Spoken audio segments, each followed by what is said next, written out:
Does the law of attraction work for you or against you? They say you get what you give. And this is according to the law of attraction. In every circumstance and moment of your life, you're receiving back whatever you have given out. Welcome to Life Expressions. I'm so glad you're here today. We're keeping the momentum going for our Ignite Your Spark series. This time, we're diving into the third element of spark, which is attraction. In our previous episodes, we have talked about service and purpose, and now it's time for us to unlock the power of attraction as shared with us by no less than the facilitator, the author of the Ignite Your Spark, Azim Jamal. And today I'm happy to be able to talk more about that with a main guest from Bogota. She is Valentina Humar. Valentina is the distinguished business leader with over 15 years of experience at Google, the UN, and the government of Colombia.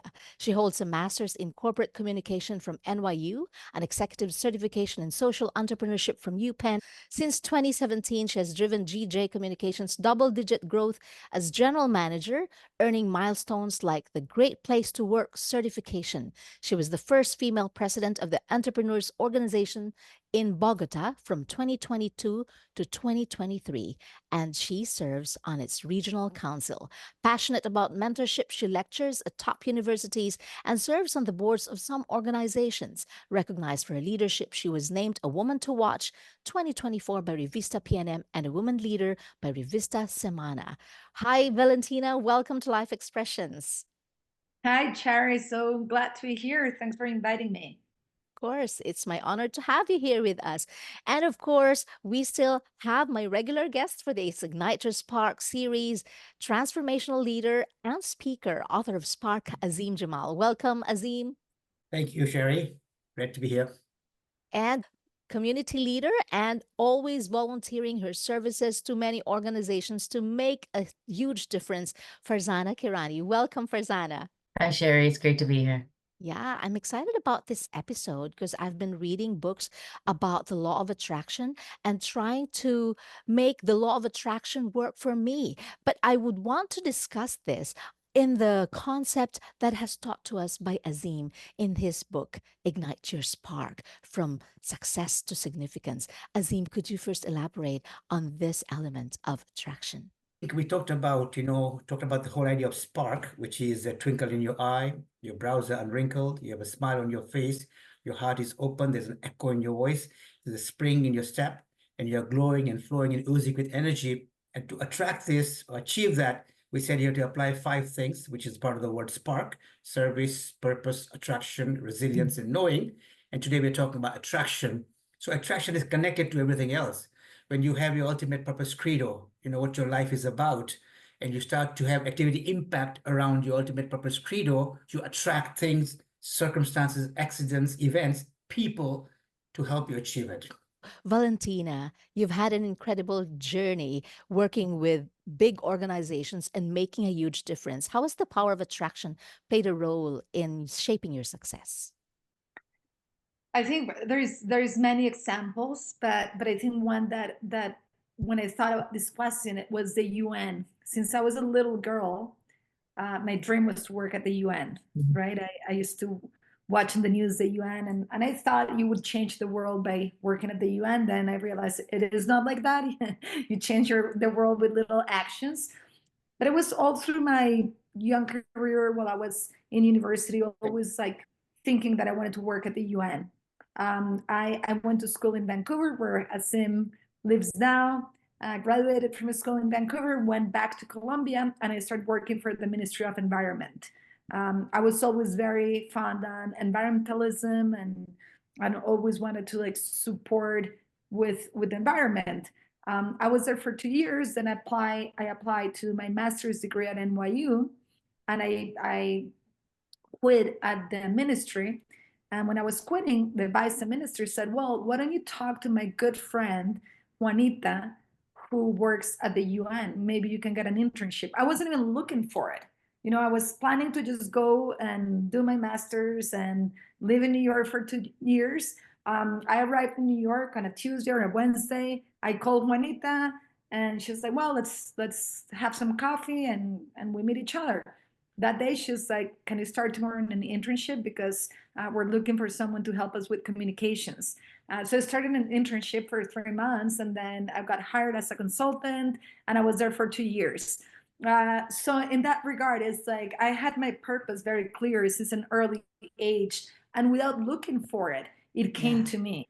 I kind of have given up on working at the UN. I never even sent my CV for the UN, and it just came to me. So as I said, there's many examples that I can bring that attraction has helped me get to what I am right now.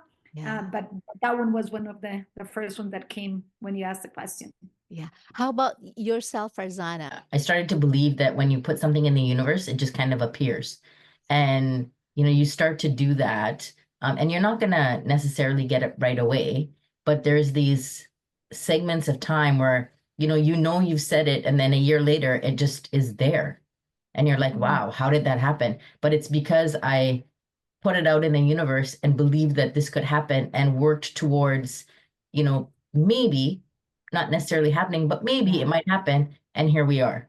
Azim, how can you become a magnet for the things that you want to happen in your life? I think it starts with clarity, crystal clarity, what you want. If you know what identity you want to create in your life, who you want to become as a person, and you're very clear, and then you speak it loudly, I am, not I will be. So you're talking about the present, you're affirming it. I am, I am, I am, I am. Yeah. The length of time you do that, it intensity, with emotion, with feeling, with frequency. When you have all that and crystal clarity, I think that's the attraction starts to happen. The magnet starts to happen. You become a living magnet, you attract people. I mean, I met Valentina. Valentina was a learning chair or a president at the EO in Bogotá. She invited me to speak there. And we had dinner together, and since then she's joined the masterclass, and we met in Vancouver recently. So but that's an attraction for me and for her. Having the same kind of vibration towards outcome. So I think the importance is the feeling and the emotion is very important. When you say things with emotion, I am, and you feel it with emotion, that intensifies the magnet in you. The way that it could positively impact you, it could also inversely affect you negatively if you speak negative and you think negative, right? Yeah. So how can we avoid those? Well, again, if your identity you want to create is positive, if the identity you want to create is not about ego, about me, it's about a goal larger than self. When the subject, the ego, disappears in the object, which is a goal larger than ego, then magic happens. Because it's not about you anymore. It's about a purpose. It's about a cause. It's about an impact that Farzana was talking about the last session we had. Without impact, there's no purpose, right? So when all this is in place, then the negativity is removed because it's for something noble, something good, something impactful. Yeah. Farzana, in your experience, are there things that would block a person from attracting what they truly desire or what they truly want? Oh, absolutely. I think, if you're thinking about something and you're like, I'm not going to get this. If that negativity kind of fits into your realm, it's likely that it's not going to happen. So you need to kind of take that step back and be like, I'm not going to think about this as a negative action. I'm going to think about it as a positive action. So be clear about what you want, and then try to uncover the why, like ask for it, right? Just say like, why am I doing this? And ask why you want to do this. And you have to trust and believe. And if you trust and believe, that impact is going to come, that purpose is going to come, that attraction is going to come. Wonderful. How has this worked for you so far, Valentina? Adding to what we learned in the masterclass, for example, being a living magnet, thinking positively. And I think it's not just being positive for the sake of being positive, is just even if something bad happens, don't get dwell on that, right? Like things are going to move forward. As Farzana said, at some point things are going to change. And we tried, I think, in this time in age to be very impatient, right? Is like we need everything now, and if it doesn't happen now, I get frustrated. And I get patience and say like things are going to change, things are going to get well, right? And I think sometimes when you get into a negative circle of thinking that everything is wrong, then that would be wrong. But if something negative happens and you understand it's a step in the process and that things will change, that's when you become the living magnet. And I also believe in generosity. I always tell my daughter, you know, like daughters and like children like to keep everything for themselves, right? It's like for me, for me, for me. And I said, if you give, you're gonna get more. Yeah. And she's 8 now, and every like 3 months I sit with her and I said, well, we have to get rid of at least 10 toys because you're gonna make someone really happy with that. For 7 years, this was drama, right? Like she was like one toy, two toys, and she would cry. Recently, and this was last week, I got totally shocked and surprised. I said, well, we have to give away 10 toys. And she's like, why 10? Why not more? I know I'm gonna make Awesome. someone really happy. So, you know, I think it's a process. And I think it's changing mindset and always giving more than receiving. Things will come to you. Yeah. I also believe in the attitude of gratitude. The more you're thankful for the things that you have, the more that you will have more, and you'd have more to give as well. So there is room for everything. There is room for more blessings and for more success in your life if you give. And I've also learned this from my mentor. He always says, you become what you think about most of the time. If you think goodness, then you'd have goodness as well. And Azim also shared with me that always believe that things would happen in your favor. Is that correct? Can you expound on that, Azim? Yeah, I think, sometimes as Valentina was saying, something negative happens and you start to have doubt. Why is the negative happening when I'm thinking positive, when I'm affirming positive? But as you said, Sherry, the negative leads you to the positive. Something bad happens, but it happens for a good reason. But you don't know at that point. At that point, it looks bad. But usually, for example, when I changed my career from accounting for business to accounting for life, after giving up 3 professional accounting degrees, I struggled. I spoke 185 times the first year. I made zero money. Second year, I spoke 187 times across the world, in Dallas, in Sydney, in Paris. Didn't make no money. But you know what? That really has helped me because I began to master my craft. The more I struggled, the better I became. If I become successful too quickly, I wouldn't have the kind of, depths that I have. So if something bad happened, negative happened, I was almost giving up. My first book took me 10,000 hours. I couldn't put a book in the bookstore. Yeah. So all these things makes you better, not worse. So, but then you have to believe. Remember, I think when Farzana was talking about negativity, when you asked her the question, Yeah.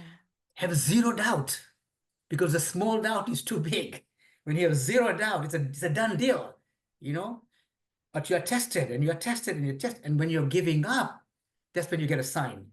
I was giving up. I actually was giving up after going through all this trouble. And I was in the Chapters bookstore in Vancouver, which Valentina is also familiar with, and I was looking for my book. Now, there are 10,000 books. I don't want to ask the teller, do you have my book? So I go in the computer, and my book was called 7 Steps to Lasting Happiness. So I put the 7. So there's 70 books on 7. And I go through each one this way, this way. I can't find my book. I put happiness. There are 70 books on happiness. I'm going up and down, sideways. I can't find my book. Then I put my name, Azim, Azim, Jamal, Jama, but I don't put L. I look back, anybody watching? Because I don't want people to watch me finding my own book. So I put L. And the computer blurts out author. I said, yes, yes, yes, author. Unknown. I said, my God, I gave every inch, every ounce, I can't even put a book in the bookstore. How am I going to help the refugees I'm trying to help? So I was walking away from the computer, depressed, dejected. Yeah. I'm walking away, and there are 10,000 books, and there's one small book staring at me. I'm saying, what's your problem? Do you know I've been reading 2 books a week, and you want me to read another book? My life is a mess. Forget it. But the book is following me like a light, like a beacon. And now I'm at the door at the bookstore, and I have 3 choices. I go to the car, I go to the bathroom, or I go to the book. And our late colleague, Dr. Stephen Covey, has a line. He says it's called the moment of integrity. So in the moment of integrity, I go to the book. But I'm not going to read the whole book. I said, I'm going to only read the introduction. So I pick up this small book, read the introduction. The story of a guy who goes to Second World War. He comes back from Second World War, he's selling life insurance, but nobody's buying life insurance after the war because nobody's dying, and he's going broke. So he starts getting drunk. His wife divorces him. His kid leaves him. He gets more drunk. And one day he's walking in the month of November in Cleveland, and he comes across a pawn shop with a gun being sold for $29. So he puts his hand on his pocket. He's got three $10 bills. He said, buy the gun. I buy a bullet for $1. I go to my dingy apartment and I kill myself. This is all in the introduction I'm reading. Yeah. And he said he was so drunk, he didn't have the spine to go in the store, wait in the lineup, buy the gun, buy the bullet, go to his apartment, too much work. So he kept walking. And he came across the library. He went inside the library and he wondered, and he came to a section on self-help motivation. He found a book. He liked the book and he kept reading more books in different libraries. And one day he came across a book by W. Clement Stone and Napoleon Hill. He called Success Through Positive Mental Attitude, and he loved the book.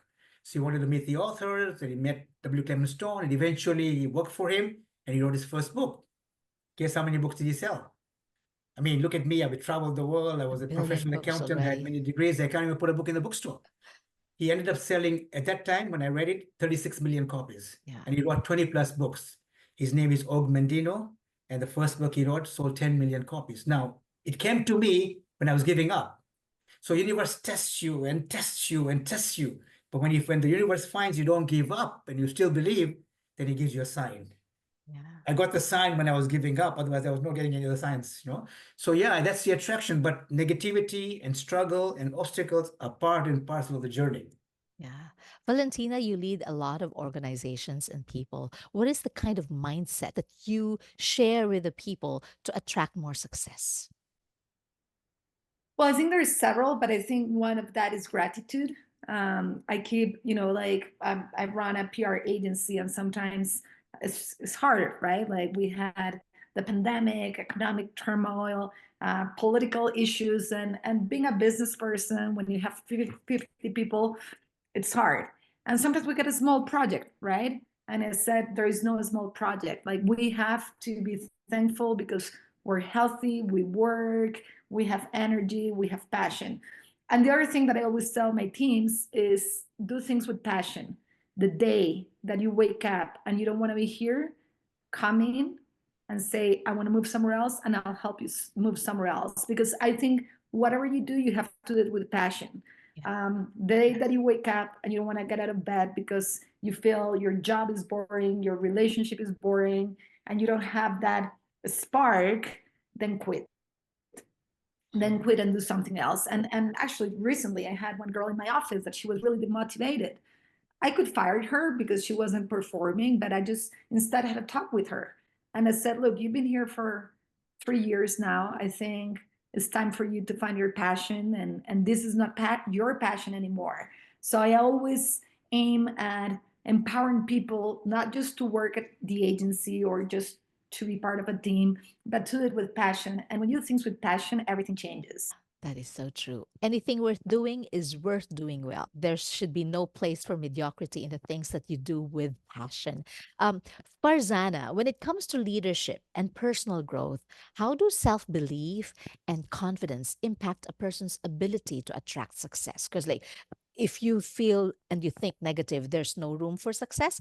But yeah, what's the impact of having self belief and confidence?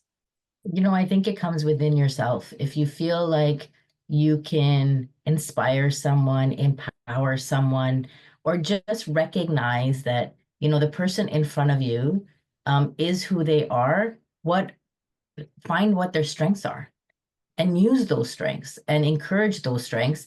And even if they have weaknesses, how do you turn those weaknesses into strengths?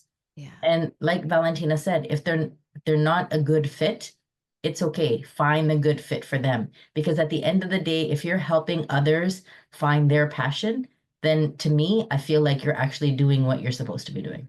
Azim, what do you think would be the habits to improve the attitude of gratitude and attract what you want to attract in your life?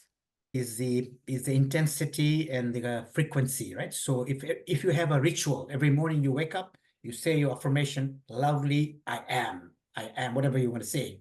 Every night you go to sleep, you say, I am. So at least twice a day at the bookend, you're saying your affirmation. In the daytime, something goes wrong, something gets upsetting, say your affirmation. So the more times you say it with intensity, with belief, with conviction, with zero doubt, the more you are able to attract things in your life, right? And when things happen which are negative, which are bad, again, look at them as a stepping stone. the stepping stone towards your success, not something which is a hindrance, but a stepping stone, right?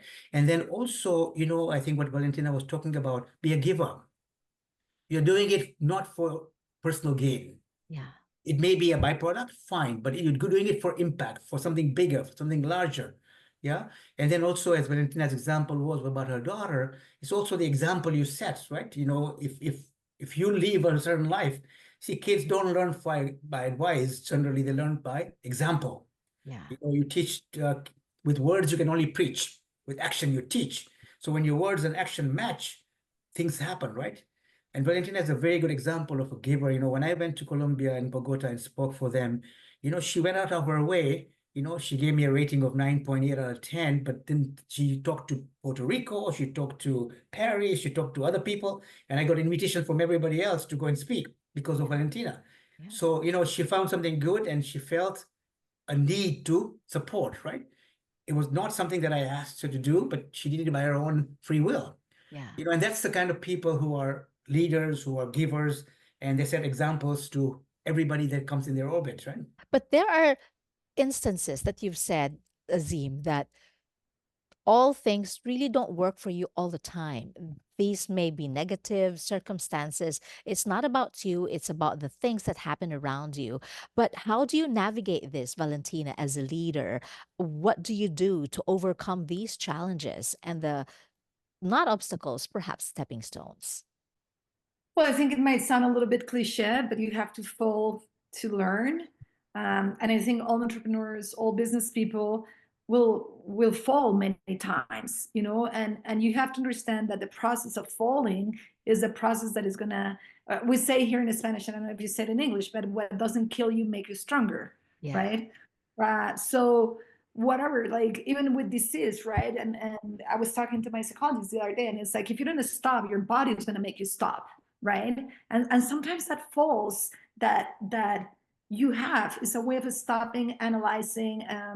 I say I have more failures than successes in my life, right? Mhm. With projects, I've tried to open like 5 businesses, and many of them have failed. And it's okay, right? It's okay to understand that you're gonna fail, that you're gonna learn from that. As I said, is very cliche, but it's true. But I always try in small projects, big projects, to kind of do like a post-mortem and understand why that happened. What could have had done better, or what could have been avoided to not make the same mistake. And that's something that my first boss told me in my first job ever. I was like 21. And he said, well, come here. We sat at a board, and he's like, there are 2 rules here. What is not written, it doesn't exist. You can make many mistakes, but don't make them twice, right? So that's why I always try to learn from my mistakes, to not make them twice. And I always tell my team, it's like, we're going to make mistakes. I make a million mistakes. In the entire agency, I think the one that makes the most mistakes is me, but I try not to make the same mistakes twice. Yeah. There's no room for you to grow if you don't make a mistake. And of course, you don't make mistakes when you don't try. You've got to do something, right? So for yourself, Farzana, how do you make these things work for you? Learning and, sharing what you've learned as well with other people. I think you have to be open to having those conversations about what mistakes you made, and thinking about them and being objective, and trying not to say, oh my God, I'm such a terrible person because I made this mistake. Instead, what did I learn from that, and what can I teach others about it? What do you always share, Azim, apart from saying it out loud to the universe, saying the I am morning, evening, and perhaps journaling as well? What else should we do to not resist the positive energy and the attraction that we want to, shall I say, give out to the universe? When you have the belief, the emotion, and the sincerity and the authenticity about things, you feel very confident, not in an egotistical sense, but from a positive pride sense, right? So you're showing that, the magnetic you, when you enter the room, the whole energy changes because you bring that energy into the room. Yeah. Yeah, you carry that energy from your authenticity. Also, I think what Valentina was talking about, failures and mistakes and whatever, I think the vulnerability, when you're vulnerable and you're willing to be vulnerable and you're willing to stumble and be quite comfortable with it, you're not trying to show perfection to anybody because you're not perfect. And when you come up from that source, every problem, every struggle, every obstacle, every hindrance is on the way to success, not in the way. It's not in the way, it's on the way. It's leading you towards success. You're climbing the steps, and each step is going to be harder, right? And when you realize that and you carry that kind of ambience, then you're a winner. You're a winner in your winnings, and you're a winner in your defeats. And sometimes you're a bigger winner in your defeats. How you take a defeat, how you take a mistake, how you take a stumble, that shows the kind of character you have, right? The kind of stamina you have, right? I think those are the things that are really critical and important, because otherwise you're looking for quick fix, and quick fix, it doesn't go too far, right? What is the encouragement that you give your people, Valentina, as a leader? How do you encourage people to use the law of attraction to their favor? I think there's like two things: is positive thinking, but not the cheesy positive thinking, right? Is like, don't give up, things are gonna get better. And I think also that is very important, and I learned this from my mom, is perseverance, right? You don't get to any point without persevering. Yeah. And I think, and I don't like to put like blank statements, but younger generations, they don't know how to be perseverant, right? Like, we give up quickly. And I think this ties well what we were saying, is like, well, you attract what you're waiting for, things are going to go unexpected, but don't give up, right? Yeah. Because at the end of the road, you might find that, like, as I was giving the UN example, this was my dream when I was a kid. I gave up, but it came to me in other ways, right? It wasn't directly as me sending a CV and getting hired, but from some other sort of the universe conspiring in my favor. It happens. So I think we have to work hard to get what we want without giving up, because things take time. Yeah, things take time. You've got to wait. One of the 10 scrolls of Ogmandino, the author of the greatest salesman in the world, which Azim was talking about, the third part in his scroll was persist until you succeed. Persevere until you get it. It's not, yes, of course, we work for use the power of the law of attraction, but you just don't sit and wait. You've got to do something about it, right? Do you think this works, Farzana? So Valentina said, perseverance is very important. You've got to persevere, persist. But when do you say, okay, maybe I'm not in the right path? How do you know? Farzana, how do you know for yourself? You start to realize that even with perseverance, something's missing. You'll feel that inner, like kind of following your gut. You're gonna feel it and be like, something's off. I'm not going in that right direction. And if you honestly believe in that, you will find your way, and you'll realize that, oh, maybe I need to shift just a little bit. And then you end up going into that path that you need to go to achieve what you want. I agree. Azim, would you like to expound on Yeah, that? I think two points come to mind. One is called enlightened persistence, meaning, some people chase goals for 40 years. They chase it. Eventually they get it. And when they get it, they say, I don't want this. But 40 years you spend chasing it. Some people want to chase power or money or wealth or whatever. And then after 40 years of hard work, they get everything. So I don't want this. So enlightened persistence is you make sure whatever you're persisting for is something that you really, really want, right? And it's really a higher goal, as Valentina was talking about, and Farzana was talking about giver. You're a giver. Yeah. So you're going for a higher cause, then it's worth to persist in the end. But at the same time, when we're talking about Ogmandino stuff, he has a beautiful line. He says, persist till you succeed. It's like the star, brightening the whole world. Like a raindrop that washes away the whole mountain. Yes. It's like the ant that devours the tiger. Like a slave who builds a pyramid, one brick at a time. Yeah. So every day you're laying one brick, it seems like a very insignificant thing, but if you keep laying the brick, one day you build a pyramid. Yeah. Nothing great happens overnight, right? Nothing great happens by one step. But every step you take, Valentina has a very beautiful organization, the PR agency that they have in Colombia, and they got a lot of employees and a big organization. But as she says, it's been a long journey towards getting there, and many obstacles and many struggles. But as long as your persistence is enlightened, I think you're on the right track. I like that. Any final thoughts on igniting your spark through attraction, Valentina? I think we covered a lot, but I think one that as we've been talking is empathy, right? Mhm. I think sometimes we're just too focused on ourselves and we're not kind of gouging what's happening around us. And when you're empathetic, when you try to understand, when you have active listening, you're gonna get a spark on, oh, this is what I was looking for, right? I think so many times we miss clues because either we're not fully present or we're not being empathetic. So many times, and I always tell that to my team, is like listen to understand and not to respond, right? Because as we're talking, we're like thinking, what am I going to say? How am I going to reply to that? And maybe what the person is saying is what you were looking for.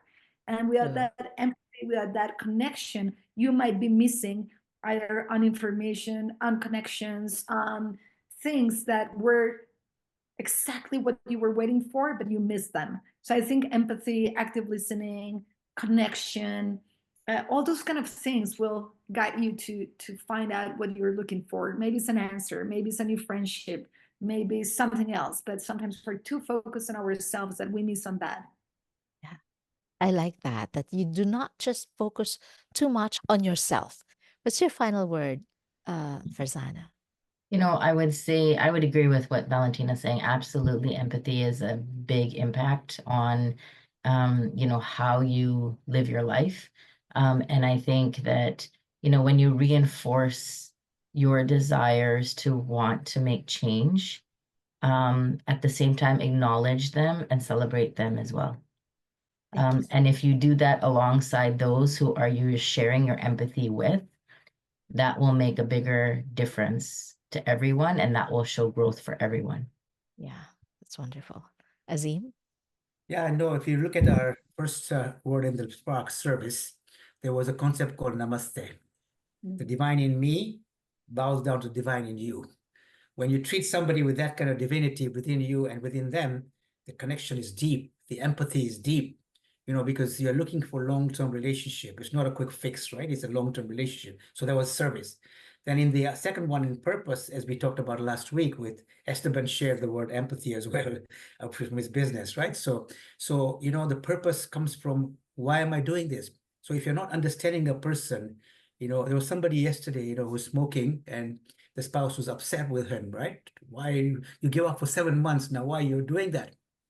And we talked about empathy. We said, look, somebody's going through a health challenge, and that is his kind of something that he does to get some relief. Let's have empathy and see, okay, he's struggling, and how do we inspire the person instead of judging? When you judge, you close, right? But you want to inspire, and inspire by understanding, by having that empathy. I feel the pain in your heart. Your pain, I feel it in my heart. Yeah. That's the compassion. That's the empathy, right? So I think those are things that are part of the Namaste philosophy of service, part of the purpose that we've talked about. And then as we go forward, we'll talk about resilience, which we've touched upon today. And then eventually you have the knowing, the Yeah. zero doubt, right? Yeah. I love that. Like everything just has meaning into our life, especially if we open our eyes and just have that active listening skill.